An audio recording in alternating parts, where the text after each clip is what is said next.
High, কেমন আছো সবাই? আশা করি খুব ভালো আছো। তো আমি না লক্ষ্মী পুজোর ব্লগ তোমাদের সাথে শেয়ার করছি। জানি অনেক দেরি হয়ে গেছে। সবার মোটামুটি লক্ষ্মী পুজো কাটিয়ে এখন কালী পুজোর তোড়জোড় চলছে।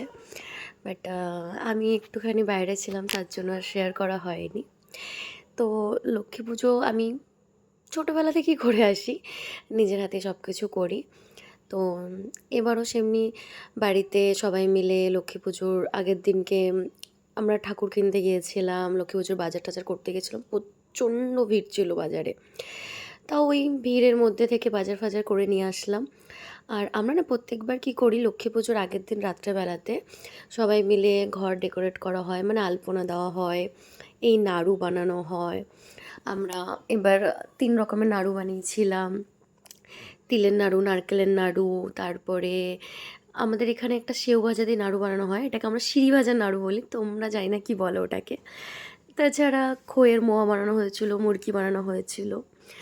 দেন তারপরের দিনকে, সেদিনকে শুধু তো রাত হয়েছিল, তারপরের দিন সকালবেলা উঠে অনেক তাড়াতাড়ি ঘুম থেকে উঠেছি, দিয়ে এই পুজোর সব তোড়জোড় করা হচ্ছিল। সারাদিন তো উপোস করেছিলাম, টায়ার্ড লাগছিল, বাট লক্ষ্মী পুজো বলে কথা, একটু তো ভালো করে প্রিপারেশন নিতে হবে।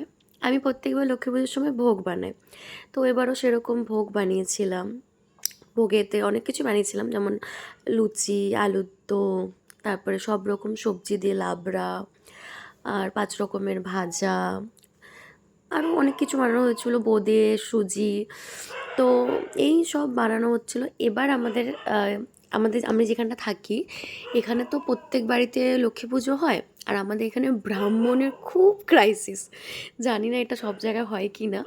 তো আমরা ঠিক মোটামুটি 5:30-6টার মধ্যে আমাদের সব রান্নাবান্না সব কিছু হয়ে গেছিলো। ঠাকুরের সব কিছু আমরা তৈরি করে দিয়েছিলাম। তারপর বসে আছি তো বসেই আছি। সবারই মোটামুটি অনেকে উপোস করেছিলাম, দিদিরা সবাই ছিল। তো উপোস করে সবার হালাত খারাপ ছিল, বাট ঠাকুরমশাই পাচ্ছিলাম না। একজনকে বলা হয়েছিল, সে আবার ফোনই তুলছিল না, কোথায় চলে গেছিল। দেন দাদাকে আর জামাইবাবুকে পাঠানো হয়েছিল ঠাকুরমশাই খুঁজতে। তো ঠাকুরমশাই খুঁজে নিয়ে আসা হলো। তো পুজো হতে অনেকটাই লেট হয়েছিল, বাট মোটামুটি সব ভালো করে কেটেছিল। এই যে আমার গোপু সোনাকেও পুজো দেওয়া হয়েছিল সেদিনকে। দিয়ে আমরা পুজো শেষে ভাবলাম একটুখানি বাজি ফোটাই। দিয়ে এই যে আমি মানে স্পেশালি আমি বাজি ফোটাতে খুব ভয় পাই। আমি ওই তারাবাজিই ফোটাই। তো আর বাচ্চা কাচ্চা ছিল অনেক আমাদের বাড়িতে, তো ওরা ওই ফটকা ফটকাগুলো ফোটাচ্ছিল। আমি ওই তারাবাজি নিয়ে একটুখানি পোজ দিচ্ছিলাম আর কি। জানি না কেন আমার ভয় লাগে এত। আর তোমাদের সবার লক্ষ্মী পুজো কেমন কাটলো জানিও। নেক্সট ব্লগ তোমাদের সাথে শেয়ার করবো কদিন পরে।